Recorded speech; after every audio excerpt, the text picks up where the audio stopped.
శివార్పణం శుభం భూయాత్.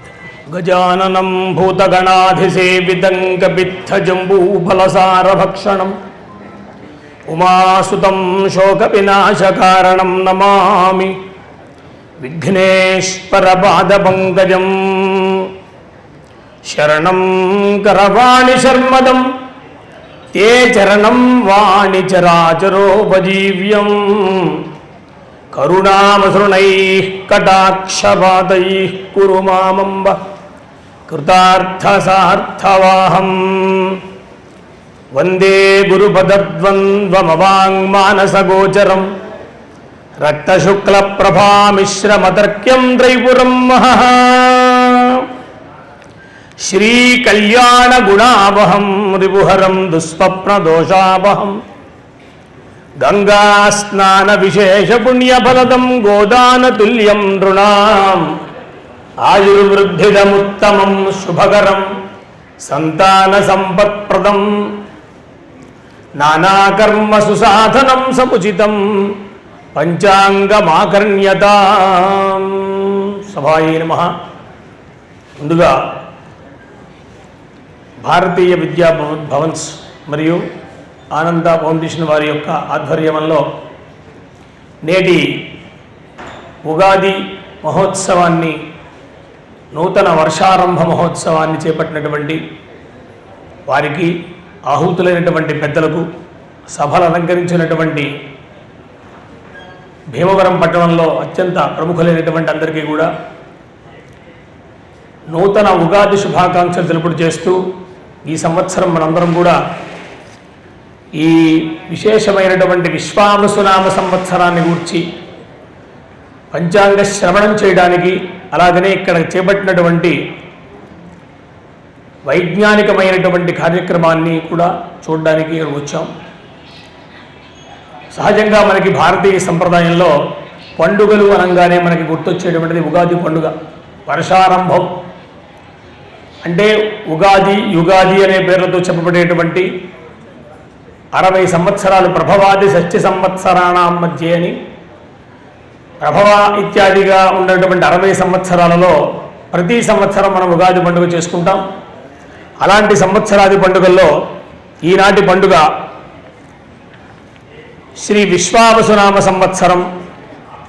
ఈ విశ్వావసునామ సంవత్సరము అందరికీ కూడా శుభాన్ని, సుఖాన్ని ఇవ్వాలని కోరుకుంటూ, ఇది 60 సంవత్సరాల్లో 39వది. ఈనాడు వైశ్వానరం భజే నిత్యం విశ్వావసుకృతాత్మయం నరవాహనమారూఢం ఖడ్గఖేటధరం విభుం. విశ్వావసువత్సర దైవతం వైశ్వానరమాత్మయే అని. విశ్వావసు అనగానే విశ్వాన్నంతని కూడా వశం చేసుకున్నటువంటి పరమాత్మ యొక్క స్వరూపాన్ని మనం ఈ సంవత్సరం ధ్యానం చేయాలి. అలాగనే విశ్వమంతా కూడా వసు అంటే సంపదలు, సంపదలతో నిండి ఉంటుందని కూడా ఈ పేరు యొక్క విషయాన్ని మనం తెలుసుకోవచ్చు. నిన్నటితోటి క్రోధినామ సంవత్సరం వెళ్ళిపోయింది. చాలా వైభవంగా నడిచింది. అందరికీ కూడా చాలా మార్పులు తీసుకొచ్చింది. కాలంలో అనేకమైనటువంటి విశేషమైనటువంటి చర్యలు చేసింది. మరి ఈ సంవత్సరం రాబోయేటువంటి ఈ విశేషమైనటువంటి వర్షంలో ఏమిటి మనందరికీ కూడా విశ్వావసుర్నామ నవీన వర్ష హర్షం దదాతు స్థిర సౌఖ్య భాగ్యై సూర్యేందు ముఖ్య గ్రహరాశితారా కుర్వంతు వృద్ధిం గుడి మానవానాం అని. అందరికీ కూడా వృద్ధినివ్వాలని మనం కోరుకుంటూ ఈ సంవత్సరాన్ని మనం ఆహ్వానం చేసుకుని, సంవత్సర ఫలితాన్ని ఇప్పటి వరకు కూడా కలియుగం ప్రారంభమై 5126 సంవత్సరాలైందన్నారు. విక్రమార్క శతాబ్దము 2082 సంవత్సరాలైందన్నారు. ఆంధ్రప్రదేశ్ అవతరణ జరిగి 11 సంవత్సరాలైందన్నారు. భారతదేశ స్వాతంత్ర్యం వచ్చి 78 సంవత్సరాలైందన్నారు. శ్రీ శంకరాచార్య స్వామి వారు వచ్చి 2097 సంవత్సరాలైంది ఇప్పటికీ. శాలివాహన శకం 1947. శ్రీ రామానుజస్వామి వారు వచ్చి 1008 సంవత్సరాలు. ఇంగ్లీషు సంవత్సరం 2025, 2026. శ్రీమద్గణేశం విధి ముఖ్యవంద్యం గౌరీసుతం విఘ్నతమో దినేశం కళ్యాణ సంవర్ధిత భక్తలోకం సర్వార్థ సిద్ధ్యర్థమహం భజామి అని ప్రారంభం చేస్తూ అబ్దాదౌ ప్రాతరుత్థాయ దంతధావనపూర్వకం స్నానం సంధ్యాదికం కృత్వా వర్ణాచార్యక్రమేణతు అని ప్రతిరోజు కూడా మనం ఉదయం తెల్లవారుజామున లేవాలి. 5 గంటలకి పంచపంచ విషకాల అని 5 గంటలకి చెప్పారు.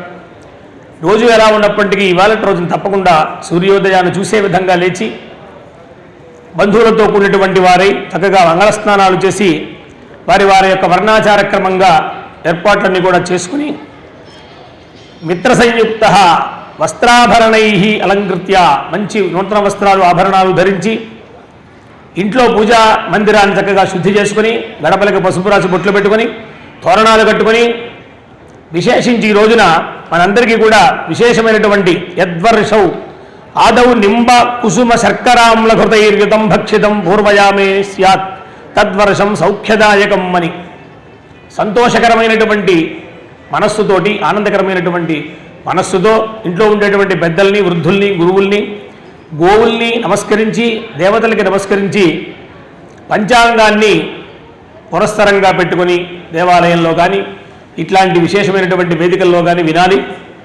అలాగనే ఇంట్లో కూడా ఏర్పాట్లన్నీ కూడా చేసుకుని నింబ కుసుమ భక్షణం అని షడ్రుచులతో ఉండేటువంటి ఆ లేహ్యాన్ని వాళ్ళు స్వీకరించాలి అన్నారు. ఉదయం పూట నివేదన చేసి భగవంతుడికి దాంట్లో 6 రకాలైనటువంటి రుచులు చెప్పారు. ఈ 6 రకాలు కూడా ఈ సంవత్సరాంతం వరకు మనకు వచ్చేటువంటి అనుభవాలుగా కూడా చెప్తారు. కాబట్టి అన్ని విధములైనటువంటి దానికి సమాధానంగా ఆ విశేషమైనటువంటి దాన్ని చెప్తారు. అది స్వీకరించిన తరువాత పంచాంగ శ్రవణం చేయాలి, పఠనం చేయాలి. పంచాంగము అనేటువంటిది రోజు కూడా తెలుసుకోవాలి. తిథిర్వారంచ నక్షత్రం యోగ కరణమేవజ అని చెప్తున్నారు. తిథి, వారము, నక్షత్రము, యోగము, కరణము 5 చెప్పారు పంచాంగం అంటే. అందుచేత తిథే శ్రియమవాప్నోతి వారాద్ ఆయుష్యవర్ధనం యోగాద్రోగ నివారణం అని నక్షత్రాద్ధరతే పాపం అని చెప్పారు. ఈ ఒక్కొక్క దాని వల్ల కూడా ఒక్కొక్క విశేషమైనటువంటి ఫలితం మనకు వస్తుంది అని చెప్తూ ఉన్నారు. కనుక ఈ రోజుని బ్రహ్మగారిని తప్పకుండా ధ్యానం చేయాలి. ఎందుకంటే బ్రహ్మగారి యొక్క సృష్టి ఆరంభించినటువంటి కాలమని కూడా చెప్తున్నారు. ఇవాళ యుగాది అంటే యుగమునకు ఆది యుగాది అని కూడా చెప్తున్నారు పెద్దలు. అదే కాకుండా 60 సంవత్సరాలు ఒక కొలమానం మనం పెట్టుకుంటే కాలానికి జ్యోతిష్ శాస్త్రం ప్రకారంగా ప్రతి సంవత్సరము కూడా ఈ మధుమాసం మధుమాధవ మధుశ్చ మాధవశ్చ వాసంతికా ఋతువు అని వేదం కూడా చెప్తుంది. మధుమాసము మాధవ మాసము అని చైత్ర వైశాఖాలకు పేరు చెప్పి దీనికి విశేషమైనటువంటి ప్రకృతి యొక్క విశేషం కనిపిస్తుందన్నారు. అందుకనే తెల్లవారుజాము అయ్యేటప్పటికి మనకి ఎంతో ఆనందకరమైనటువంటి ఆహ్లాదకరమైనటువంటి వాతావరణం కనిపిస్తూ ఉంటుంది. అలాగనే కోయిలలు పూయడం కానీ, చెట్లు చిగురించడం కానీ, పుష్పించడం కానీ, వాటి యొక్క ఫలములను మనం స్వీకరించే విధంగా విశేషమైనటువంటి కనిపిస్తూ ఉంటుంది మనకి. కాబట్టి ఆ బ్రహ్మగారిని తప్పకుండా ధ్యానం చేయాలి. కలక్వాణాం వీణాం కనకమయకోణాం ధృతివతీం వేణీం వాణీం మృదు మధురవాచం సునయనాం సదాలంబామంబాం అథ రచితబింబాం అనుదినం విధేర్జాయాం ధ్యేయాం నిగమగుణమేయాం మనుమహే అని ఆ ప్రార్థన చేయాలి. సరస్వతీదేవితో కూడి ఉన్నటువంటి బ్రహ్మగారిని ప్రార్థన చేయాలి. తరువాత త్రైలోక్యైకి ప్రదీపాయ సృష్టిత్యత్యంత హేతవే అర్ఘ్యజుస్సామరూపాయ నమః పంకజబంధవే అని సూర్యభగవానుడిని కూడా ఒక్కసారి ధ్యానం చేసుకోవాలి.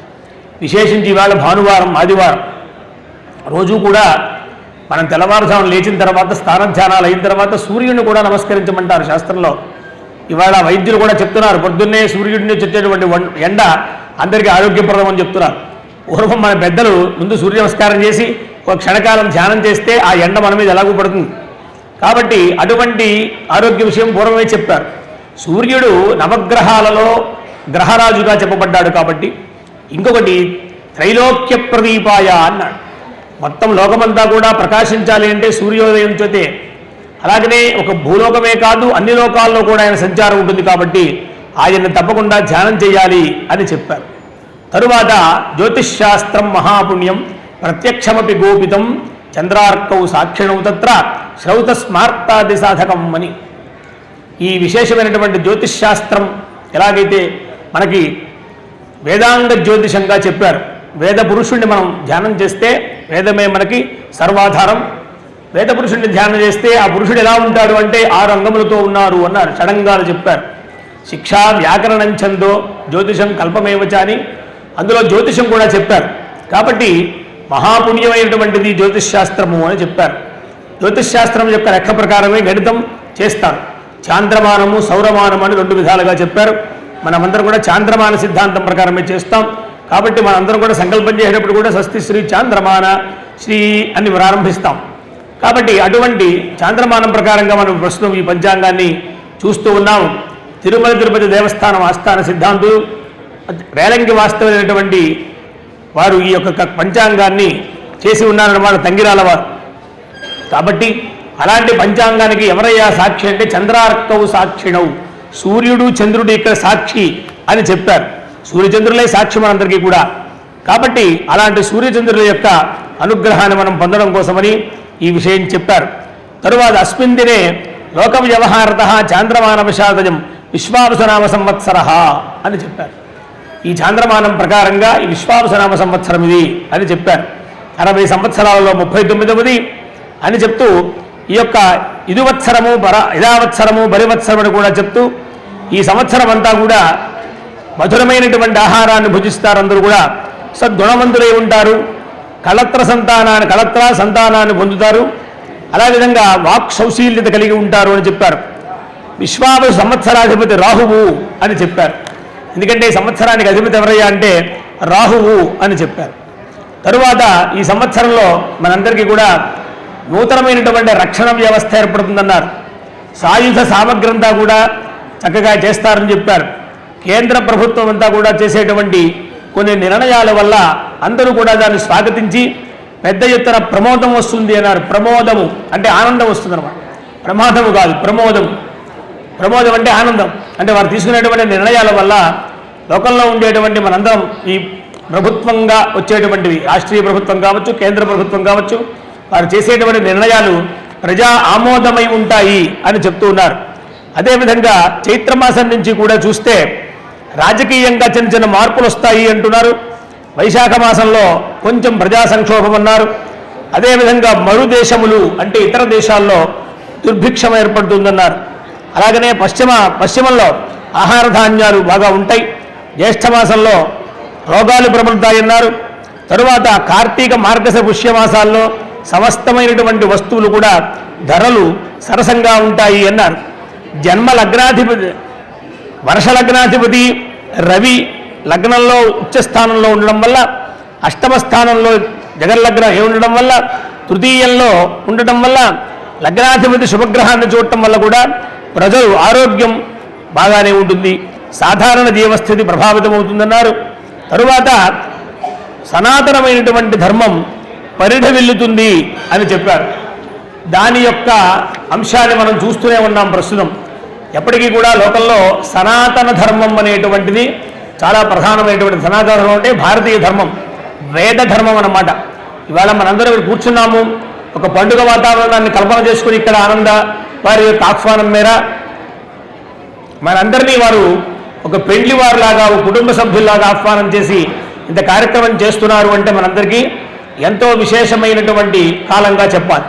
అదేవిధంగా అన్ని చోట్ల దేశంలో, రాష్ట్రంలో, ప్రతి గ్రామంలో, ప్రతి దేవాలయంలో కూడా ఇవాళ విశేషమైనటువంటి అర్చనాదులు చేసి ఈ పంచాంగ పఠనం చేసి ఆ తర్వాత షడ్పతులతో ఉండేటువంటి తీర్థాన్ని ప్రసాదంగా ఇస్తారు. ఈ విధంగా చూసిన తర్వాత సంవత్సరంలో విశేషమైనటువంటి మార్పులు వస్తాయన్నారు. ఈ సంవత్సరం కర్తరి 4/5/25 వైశాఖ శుద్ధ అష్టమి ఆదివారం రోజున డొల్లు కర్తరి ప్రారంభమన్నారు. తర్వాత 11/5/25 వైశాఖ శుద్ధ చతుర్దశి రోజున నిజకర్తరి ప్రారంభమన్నారు. 28/5 జ్యేష్ఠ శుద్ధ విధి రోజున కర్తరి త్యాగమన్నారు. 5వ నెలలో 4 నుంచి 28వ తారీఖు మధ్యలో కర్తరి రావడం వెళ్ళిపోవడం కూడా అవుతుంది. తరువాత 1/5/24 ఏప్రిల్ నెలలో వైశాఖ బహుళ నవమి ఆదివారంలో తెల్లవారితే గురువారంగా శుక్రమౌఢ్యమి ప్రారంభమన్నారు. తరువాత 10/6/2025 జ్యేష్ఠ పూర్ణిమ మంగళవారం రోజున గురుమౌఢ్యమి ప్రారంభం అన్నారు. 8-7-25 ఆషాఢ శుద్ధ త్రయోదశి రోజున ఈ మూఢములు 2 కూడా త్యాగం అవుతాయన్నారు, మౌఢ్యమి త్యాగం. తరువాత మళ్ళీ నవంబర్ నెలలో 3-11-2025 మార్గశిర శుద్ధ దశమి రోజున శుక్రమౌఢ్యమి ప్రారంభం అన్నారు. తరువాత 13-2-26న ఈ శుక్రమౌఢ్యమి త్యాగం అన్నారు. అక్కడ బహుశా 2-3 మాసాలు వచ్చేసింది మౌఢ్యమి. తర్వాత సంవత్సరంలో కూడా, అంటే ఈ సంవత్సరంలో మౌఢ్యమి కాలం ఎక్కువగా కనిపిస్తోంది. కాబట్టి మన శుభకార్యాలవన్నీ కూడా వీలైనంతలో ముందుగా దగ్గరగా చేసుకోవడం మంచిది అని కూడా సూచన చేస్తున్నారన్నమాట. ఎందుకంటే మనం పంచాంగం తెలుసుకోవాలి అంటే అసలు పంచాంగం వల్ల కాలం యొక్క గణనం మనం చేసి పెట్టారు మనకు పెద్దలు. ఎంత గొప్పది పంచాంగం అంటే. ఇవాళ చూడండి, ఇవాళ పూర్ణిమ అంటే పూర్ణిమ, చంద్రోదయం అవుతుందా లేదా, ఇవాళ అమావాస్య అంటే చంద్రుడు కనపట్టలేదు, అమావాస్య కనిపిస్తుంది. అట్లాగనే అసలు దీన్ని అందుకనే చెప్తారు, ఇది చాలా విశిష్టమైనది.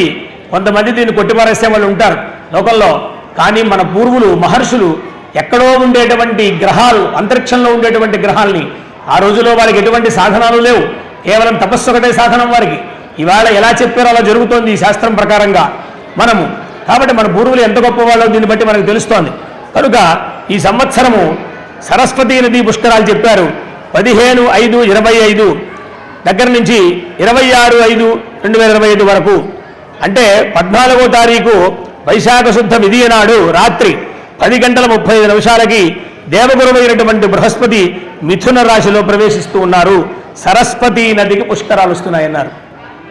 మనకి రాబోయేటువంటి 2027 గౌతమి పుష్కరాలు రాబోతున్నాయి. కాబట్టి దానికి అప్పుడే సన్నాహాలు చేస్తున్నారు ప్రభుత్వం వారు. కాబట్టి అటువంటి పుష్కరాలు మనం ఇప్పుడు సరస్వతీ నదిని చూడబోతూ ఉన్నాం.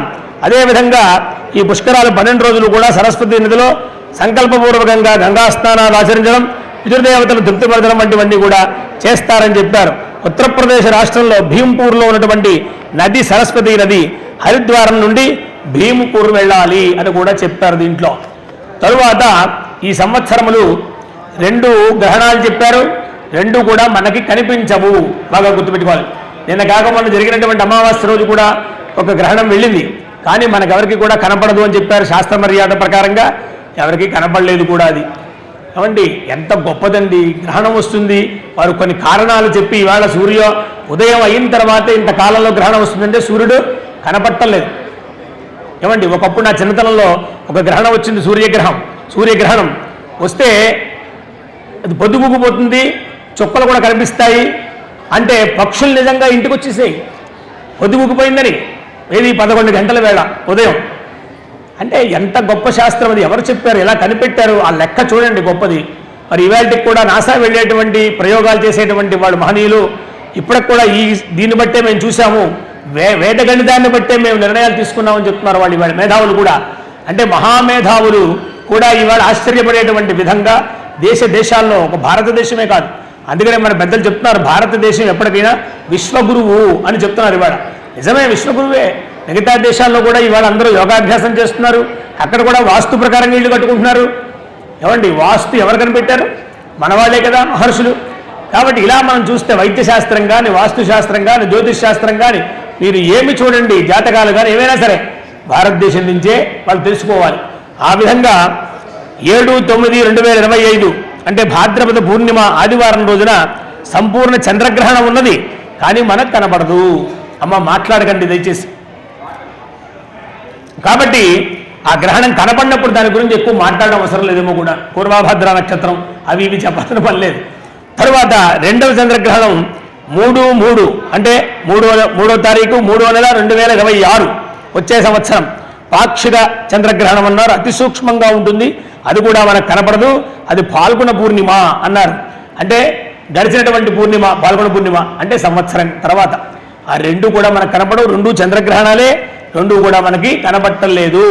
మళ్ళీ దీని గురించి విచారణ ఏమీ అవసరం లేదు, తెలిసిందా. విశ్వావసు సంవత్సర ఫలాన్ని చెప్తూ ఈ సంవత్సరం సస్యములు ధరలు బాగా పెరుగుతాయి.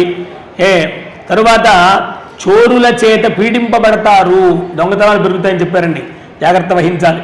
తరువాత ప్రజలు ఆరోగ్యం విషయంలో జాగ్రత్తలు వహించాలి అని చెప్పారు. అధికారులు ఖర్చు ధనాన్ని ఎక్కువగా చేయడానికి వెనకాడరు అని చెప్తున్నారు. అంటే ప్రభుత్వ పరంగా ప్రజలకు కావాలి అంటే చక్కగా ధనాన్ని అందరూ కూడా సమృద్ధిగా పంచిపెడతారన్నమాట అనుకోవాలి. తరువాత ఈ విశేషించి ఈ సంవత్సరంలో రాజాది నవనాయకులు చెప్పారు. అంటే 9 గ్రహాలు వాటిని నాయకులు అని వర్ణిస్తోంది శాస్త్రం. ఇక్కడ నవనాయకులు అంది. వాళ్ళలో ఎవరెవరికి ఎటువంటి ఆధిపత్యం ఇచ్చారు, దానివల్ల ఫలితం ఏమిటో మనం తెలుసుకుందాం. రాజా రవి అన్నారు. ఈ సంవత్సరం రాజు రవి, సూర్యుడు అన్నమాట.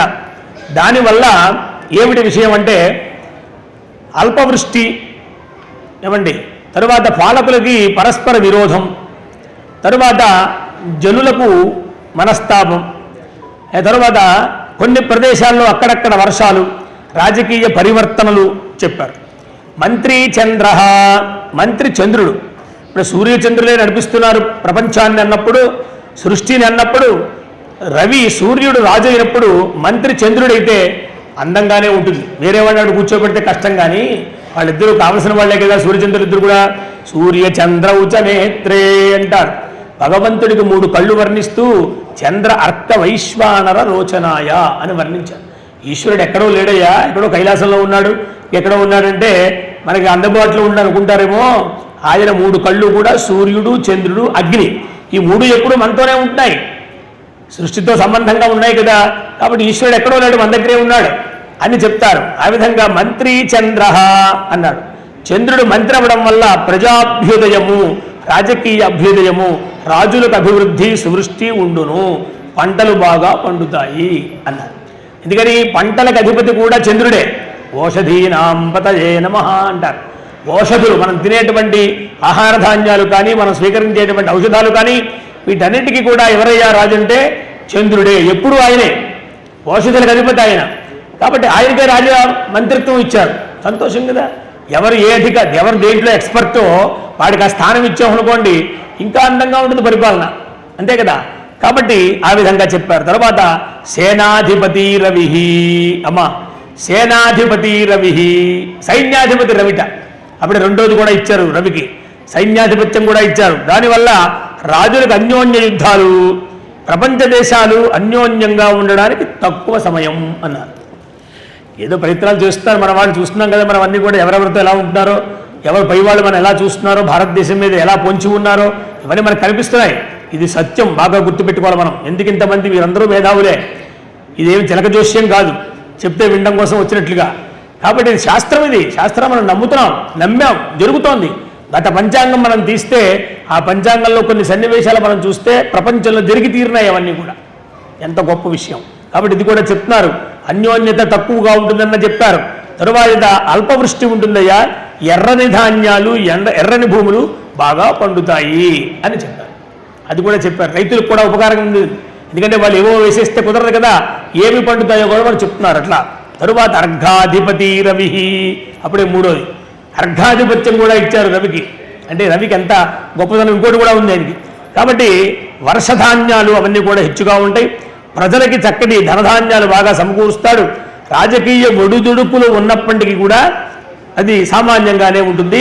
ధరలు, బంగారం ధరలు ఇంకా హెచ్చుగా ఉంటాయి. అది బాగా అవసరం. అందరూ నవ్వుతున్నారు చూడండి. ఇప్పుడు అమ్మయ్య మాకు అవసరమైన విషయం చెప్పారు మీరు, మేము పెద్దవాళ్ళే రేపే ఇంకా మొత్తం మొదలు పెడతాం కార్యక్రమం అన్నట్టుగా ఉంది. కాబట్టి ఇప్పటికే బాగా పెరిగిపోయింది, అంతరిక్షంలో వెళ్ళిపోయింది, ఇంకా వెళ్ళిపోతుంది, ఎడిపోతుంది. అంటే రవి అర్ఘాధిపత్యం ఇవ్వడం వల్ల బంగారానికి, ఇత్యాది లోహాలకి బాగా గిరాకీ ఉంటుందని చెప్తున్నారు. తరువాత మేఘాధిపతి రవి, ఇంకోటి కూడా ఇచ్చారు. మేఘాధిపత్యం కూడా రవికే ఇచ్చారు. ఎందుకంటే మేఘాలు ఎక్కడి నుంచి వస్తాయి? అంతరిక్షంలో ఉంటాయి. వాటికి అధిపతి ఎవరు? సూర్యుడే. ఆయన దగ్గర నుంచే వర్షం రావాలి. యజ్ఞయాగాది క్రతువులు చేస్తే దాంట్లో చెప్తారు, అగ్నవు ప్రాస్తాహుతి సమ్యక్ ఆదిత్యం ఉపతిష్టతే ఆదిత్యాధ్యాయతే వృష్టి వృష్టేరన్నం తతః ప్రజాః అని చెప్పారు. మనకి భగవద్గీతలో శ్లోకం ఉంది కదా, అన్నాద్భవంతి భూతాని పర్జన్యాదన్న సంభవ, యజ్ఞాద్భవతి పర్జన్య యజ్ఞ కర్మ సముద్భవ. భగవద్గీతలో అద్భుతమైన శ్లోకం చెప్పారు. ఎందుకు యజ్ఞాలు చేయాలో చెప్పారన్నమాట. యజ్ఞాలు చేస్తే తద్వారా వచ్చేటువంటి ఆహుతులు ఇచ్చిన తర్వాత వచ్చేటువంటి గంధం, మంచి సుగంధం వస్తుంది. తద్వారా వచ్చేటువంటి పొగ ఇదంతా కూడా వాతావరణానికి వెళ్ళి, మేఘమండలంలోకి వెళ్ళి, వర్షం వచ్చి అది భూమి మీద పడితే, పంటలు పండితే, ఆ పండినటువంటి ఫలాలు మనం స్వీకరిస్తే అప్పుడు ప్రజోత్పత్తి జరుగుతోంది. ఎంత గొప్ప విషయం. మనంతే మనం ఏదైనా తినాలి అంటే ఆహారం వర్షం రావాలి, దానివల్లే సృష్టి నడుస్తుంది, అన్నం ఉంటే కదా. కాబట్టి ఇవన్నీ కూడా చెప్పారు. మేఘాధిపతి రవి, దానివల్ల మంచి సువర్షాలు ఉంటాయన్నారు. తరువాత పూర్వసస్యాధిపతి గురువు అన్నారు. గురువు పూర్వసస్యాధిపత్యం, పచ్చని భూములు, తర్వాత పచ్చని ధాన్యాలు, గోధుమలు, శనగలు, పెసలు వంటివన్నీ కూడా బాగా పండుతాయన్నారు. గురువుకి పూర్వసస్యాధిపత్యం ఇవ్వడం వల్ల, అంటే రెండు రకాలు చెప్పారు, పూర్వసస్యాధిపత్యం, అపరసస్యాధిపత్యం. ఏమండి, రెండు రకాల ధాన్యాలు వర్ణించారన్నమాట. మనం తినేవి కొన్ని, పశుపక్షాదులు తినేవి కొన్ని. ఏమండి, ఇలా మనం బసలు తింటలేదా? ఏమండి, ధాన్యాల్లో మనం అన్ని రకాలు వినియోగిస్తున్నాం మనం ఇవాళ. మరి ఎవరు మంత్రి సత్యనారాయణ గారు చెప్పినట్టుగా మీరు ఇవి ఉడకబెట్టి తినండి, నానబెట్టుకు తినండి, యోగాభ్యాసాలని చెప్తున్నారు ఇవాళ. అన్నీ కూడా తీసుకుంటున్నాయి ఇవాళ ఆరోగ్యం కోసం. అంటే ఆరోగ్యమైనటువంటి వస్తువు ప్రపంచంలో, సృష్టిలో భగవంతుడి చేత ఏనాడో కల్పన చేయబడింది. అది మనం తెలుసుకోవడం లేట్లో ఉన్నాం తప్ప, కాబట్టి దాన్ని మనం అనుకూలంగా చేసుకోవచ్చు. తరువాత అపరసస్యాధిపతి కుజః అన్నారు. అపరసస్యాలుకి అధిపతి కుజుడు అన్నారు.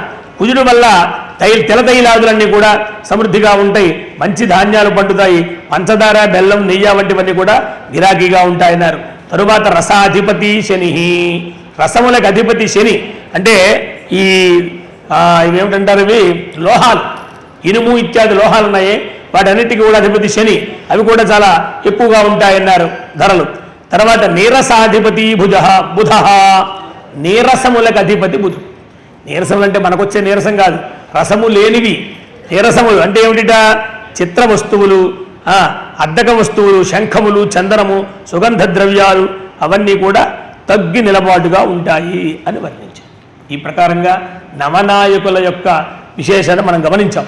తరువాత మకర సంక్రాంతిని చెప్తూ, మకర సంక్రాంతి సంవత్సరం జనవరి 15వ తేదీ గురువారం సూర్యుడు మకర రాశిలో ప్రవేశిస్తాడు అని చెప్పారు. మకర సంక్రాంతి పురుషుని యొక్క విశేషాన్ని కూడా చెప్తూ, ఆయన ధరించినటువంటి వాహనము, అలాగే ధరించిన పాత్ర, వాటి యొక్క విశేషాలు కూడా చెప్పారు. అది కొంచెం శ్రమగానే ఉంది. ఆహారం, భిక్షాపాత్ర విప్రులకు హాని అని చెప్పారు. ఈ సంవత్సరం మేము జాగ్రత్తగా ఉండాలి. తెలిసిందా? ఒక్కొక్క సంవత్సరం ఒక్కొక్కరు జాగ్రత్త చెప్తున్నారండి. ఒక్కొక్క జాతి మీద ఉంటుంది సంక్రాంతి పురుషుని యొక్క లక్షణం, నిజంగానే వస్తుంది, మేము చూస్తాం. ఈ సంవత్సరం బ్రాహ్మణులు జాగ్రత్తగా ఉండండి అని చెప్తున్నారు. కాబట్టి ఏమిటన్నమాట, అందరూ అనుష్ఠానం బాగా చేసుకోవాలి. ఎందుకంటే బ్రాహ్మణుడు మూలం కదా వ్యవహారంలో. కాబట్టి అతను జాగ్రత్తగా ఉంటే అందరూ జాగ్రత్తగా ఉంటారు. క్షత్రియులు, ప్రభువులు రాజ్యపాలన చేస్తారు, వారు జాగ్రత్తగా ఉంటే రాజ్యం పరిపాలన శ్రద్ధగా ఉంటుంది, అందరూ కూడా సుఖంగా ఉంటారు. ఇట్లా ప్రభుత్వాన్ని ఎవరైతే నడిపిస్తారో, ఇప్పుడు ఎదుగుండా కూర్చున్నారు న్యాయాధిపతులు, ప్రభుత్వం వారి చేతిలో ఉంది. అంటే ఏమిటనమాట, ఎవరు ఎలా ఉండాలి, ఏ వ్యవస్థ ఎలా జరగాలి, ఇవన్నీ నిర్ణయాలు ఉన్నాయి కదా. అలా నిర్ణయాలు చేయాలి అంటే వారికి విశేషమైనటువంటి బుద్ధి వైభవం కావాలి. అది స్థిరంగా ఉండాలి. బుద్ధి ఉందండి, వాడు స్థిరంగా లేదంటే ఉపయోగం ఉంది. కాబట్టి మంచి మనస్సు ఉండాలి, అధికార విశేషమైనటువంటి దర్పం ఉండాలి, సామర్థ్యం ఉండాలి. ఇన్ని ఉన్నప్పుడు అవి ప్రజా ఉపకారంగా ఉంటాయన్నమాట. ఆ విధంగా చెప్పారు. తరువాత మేషరాశి వారికి ఆదాయ వ్యయాలు చెప్తున్నారు వినండి అందరూ కూడా. 2-14 మేషరాశి, వృషభానికి 11-5, మిథునం వారికి 14-2, కర్కటం వారికి 8-2, సింహం వారికి 11-11. తరువాత కన్యా రాశి వారికి 14-2, తులారాశి వారికి 11-5, వృశ్చిక రాశి వారికి 2-14, ధనస్సు రాశి వారికి 5-5, మకర రాశి వారికి 8-14, కుంభరాశి వారికి 8-14, మీనరాశి వారికి 5-5. ఇవేమీ అర్థం కావు, చూసుకుంటేనే తెలుస్తాయి. ఇంటికి వెళ్ళిన తర్వాత పంచాంగం తీసుకుని చక్కగా చూసుకోవాలి. అలాగనే రాజపూజ్యం, అవమానాలు కూడా చెప్పారు. ఒకసారి అవి కూడా అనుకోవాలి. ఎందుకంటే చూసిందాక చెప్పారు కదా, మా చంద్రాజీ గారు చెప్పారు కదా. కాబట్టి వారు చెప్పినట్లుగానే మనం చూస్తే ఏమండి, మేషరాశి వారికి ఆదాయం 5, వ్యయం 7 అని చెప్పారు. ఆదాయం 5, వ్యయం 7. ఏముందా? తరువాత వృషభ రాశి వారికి 1-3 ఏమండి. తర్వాత మిథున రాశి వారికి 4-3. ఆదాయ వ్యయాలు అయిన తర్వాత మానావమానాలు, ఏమంటే రాజపూజ్యం, అవమానం. అసలు సంఘంలో మన పరిస్థితి ఎలా ఉంటుంది రేపు అనేది కూడా చూసుకోవాలి. మనం మంచి మాట్లాడినా ఒకప్పుడు కష్టంగానే ఉంటుంది, ఒకప్పుడు మంచి మాట్లాడకపోయినా వాడికి అందంగా ఉంటుంది. ఏమండి, ఎందుకంటే మన కాలం బాగుండాలి, తెలిసిందా? ఎవరికైనా అంతే. ఒక డాక్టర్ గారైనా సరే మరి ఎంతమంది మంచి మందు వేసినా కూడా కాలం బాగుండకపోతే అదే కష్టాన్ని కలిగిస్తుంది. అదే ఒకప్పుడు నిజంగానే పొరపాటు వేసినా కూడా అది వారికి ఇబ్బంది పెట్టదు. అంటే అందరికీ కూడా కాలము ఎప్పుడు కూడా ఒకలా ఉండట్లేదు. దాన్ని మనం ఏ సమయంలో ఎలా ఉండాలో చూసుకోవాలి. మన పట్ల భగవంతుడు ఎప్పుడు కూడా అనుగ్రహంతో ఉండాలని మాత్రం మనం కోరుకోవాలి. మిథునం వారికి 4-3, కర్కాటకం వారికి 7-3, సింహం వారికి 3-6, తర్వాత కన్యారాశి వారికి 6-6, తులారాశి వారికి 2-2, వృశ్చిక రాశి వారికి 2-5-2, ధనువు రాశి వారికి 1-5, మకర రాశి వారికి 4-5, కుంభరాశి వారికి 7-5, మీనరాశి వారికి 3-1. ఆదాయం 99, సర్వవ్యయం 93. ఏమండి 6 ఇంకా ధనం బడ్జెట్లోనే ఉంది. చూసారా, మొత్తం సర్వంగా చూస్తే మీకైనా మాకైనా ఎవరికైనా మొత్తం ప్రపంచ దేశాల్లో కానీ మనం చూసుకున్నా ఇతర దేశాల్లో చూసుకున్నా ఎవరు చూసుకున్నా సర్వాదాయం 99, సర్వవ్యయం 93. అంటే 6 మిగుల్లో ఉన్నాం అన్నమాట. ఎలా చూసినా కూడా అలా ప్రవర్తిస్తుంది వ్యవహారం. దాన్ని దృష్టిలో పెట్టుకుని మనం ఖర్చులు చేసుకుంటూ ఉండాలి. ఈ ప్రకారంగా చెప్పారు. తరువాత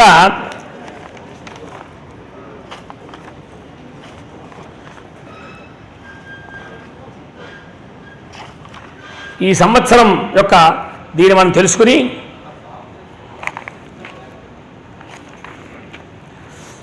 శ్రీ విశ్వావసనామ సంవత్సరం, చైత్రమాసం, ఉత్తరాయణం, వసంతకాలం, కళ్యాణాబ్ద చెప్తూ చైత్రశుద్ధ పాడ్యం ఇవాళ 2:44 దాకా ఉంది. తర్వాత రేవతి నక్షత్రం ఇవాళ, ఉగాది అని చెప్తున్నారు. వసంత నవరాత్రులు ప్రారంభం ఇవాళ నుంచి ప్రారంభించి 9 రోజుల పాటు వసంత నవరాత్రులు చేస్తారు. 9 రోజులు అయిన తర్వాత మళ్ళీ స్వామి కళ్యాణం వస్తుంది. శ్రీరాముని యొక్క కళ్యాణం. ఏమండి శ్రీరాముని యొక్క దేశం ఇదంతా కూడా. ఒక విధంగా చెప్పాలంటే రామరాజ్యమే ఇవాళకి కూడా మనం పరిపాలించేది. రాజులు ఎవరైనప్పటికీ రామరాజ్యాన్ని పరిపాలిస్తున్నాం ఇవాళ. ఎందుకంటే రామాయణం మనం చూస్తే ఈ భూమండలం అంతా కూడా వాళ్ళదే.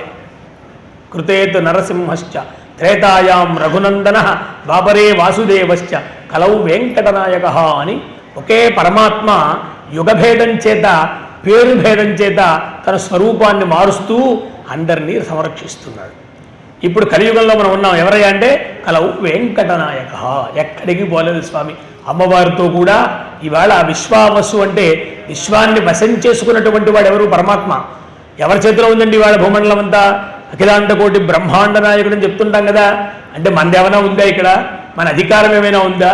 మన తాలూకు వస్తువు ఏమైనా ఉందా? ఏమీ లేదు. మనదనుకుంటే మనతో రావాలిగా, వస్తుందా? మనదనుకుంటే మనతోనే తెచ్చుకోవాలిగా, తెచ్చామా? ఏమీ లేదు. చూశారు, కాళిదాస మహాకవి అంటారన్నమాట, ఈ మహారాజుల యొక్క భూమి ఎంతవరకు ఉంది అన్నప్పుడు ఆ సముద్ర క్షితీశానాం అన్నారు. సముద్రం ఎక్కడ దాకా ఉంటే అక్కడ దాకా వాళ్ళ భూములేవన్నీ కూడాను. దాన్ని వాళ్ళు పరిపాలించారు. ఎవరు? రఘుమహారాజు, అజమహారాజు ఇలాంటి వాళ్ళందరూ కూడా, దశరథ మహారాజు, శ్రీరామ మహారాజు వాళ్ళంతా పరిపాలించారు. ఇంకోటి వాళ్ళకి మనకేదో కారు ఇవన్నీ ఇప్పుడు మనకి రోడ్లన్నీ వేశారు ప్రభుత్వం వాళ్ళు. ఎక్కడ పెడితే అక్కడలా టోల్ గేట్స్ వ్యవహారం అంతా అంటున్నారు. వాళ్ళకి ఆపేవాళ్ళు ఎవరు లేరు. వాళ్ళ రథం ఇక్కడ బయలుదేరితే అవసరమైతే స్వర్గానికి కూడా వెళ్ళిపోయేది. ఆ నాకరథవర్త్మనాం అని వర్ణించారు. ఏదైనా అవసరమై కింద వర్షాలు కురవట్లేదు, ఏ దేశంలోనైనా కష్టం వచ్చింది, కరువు వచ్చిందంటే వారు ఒక్కసారి ధ్యానం చేసేవారు. ధ్యానం చేస్తే వాడు పలకలేదంటే రథం వేసుకుని స్వర్గం వెళ్ళటమే రెండో మాటలు. ఇప్పటికి కూడా మనకి లోకంలో బాగా డబ్బున్నటువంటి మహనీయులు ఉన్నారు. వాళ్ళు ఏం చేస్తారండి, ఏదైనా వాళ్ళ వ్యాపార వ్యవహారం కావాలంటే ఫోన్ చేస్తారు. వాడు చెప్పకపోతే కారేసులు వెళ్తారా? వెళ్ళరా? ప్రభుత్వం దగ్గరికి వెళ్తారు అవసరమైతే. చేయించుకోవట్లా? ఏమండి అట్లా చేయించుకుంటారు. అంటే ఏమిటి? అక్కడ అవసరాన్ని బట్టి. ప్రభుత్వం అంటే ఏమి అంటే ప్రజల్ని సుఖంగా చూడటమే ప్రభుత్వం.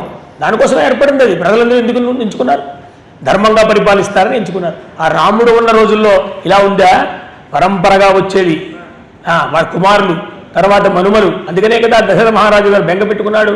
అయ్యో 60 ఏళ్ళు వచ్చేసినాయే, ఇంతవరకు సంతానం లేదే, ఏమండి ఈ రాజ్యాన్ని ఎవరు పరిపాలిస్తారు అని బెంగ పెట్టుకున్నాడు. అప్పుడు వశిష్ఠ మహర్షి వారికి ఒక సలహా చెప్పారు.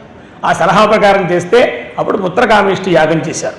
పుత్రకామేష్టి చేస్తే ఆ యజ్ఞపురుషుడు వచ్చారు, దాంట్లోంచి పాయసాన్ని ఇచ్చాడు.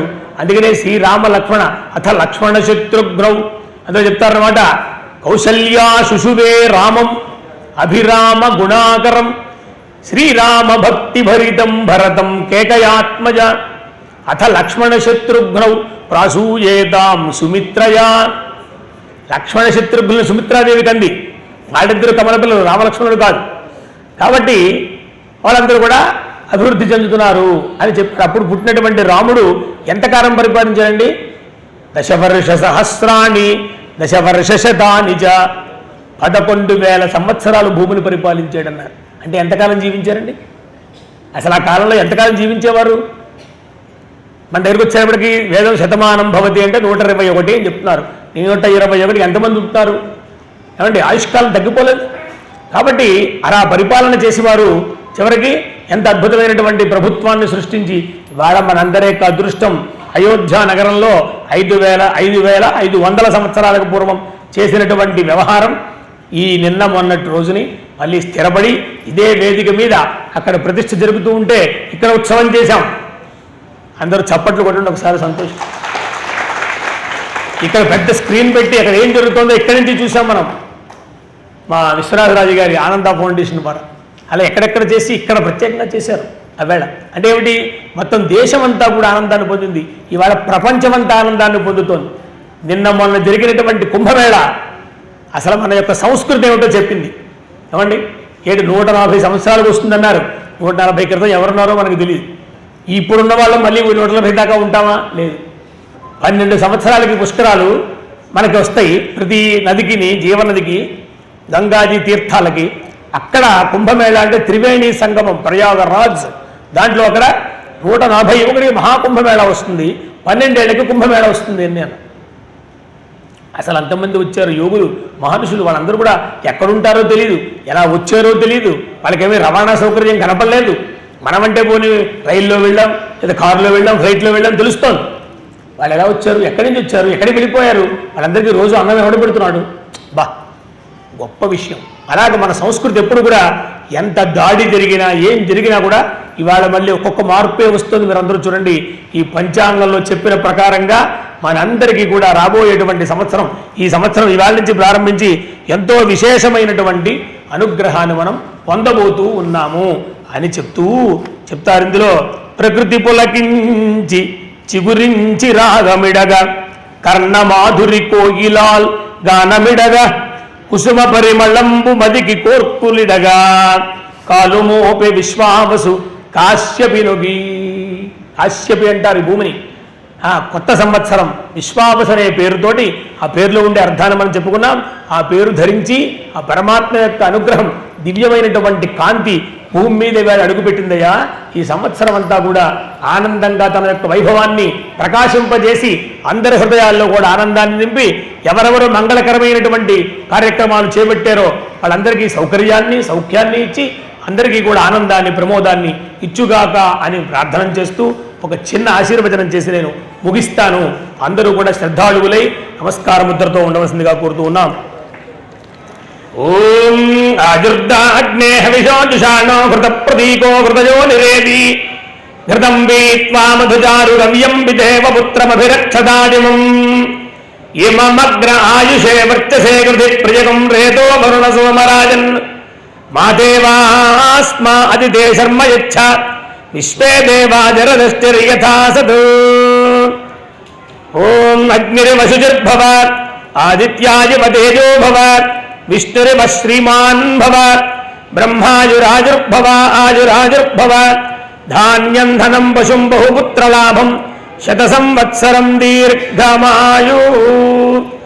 ఆదిత్యాయ చ సోమాయ మంగళాయ బుధాయ చ గురు శుక్ర శనిభ్యశ్చ రాహవే కేతవే నమః.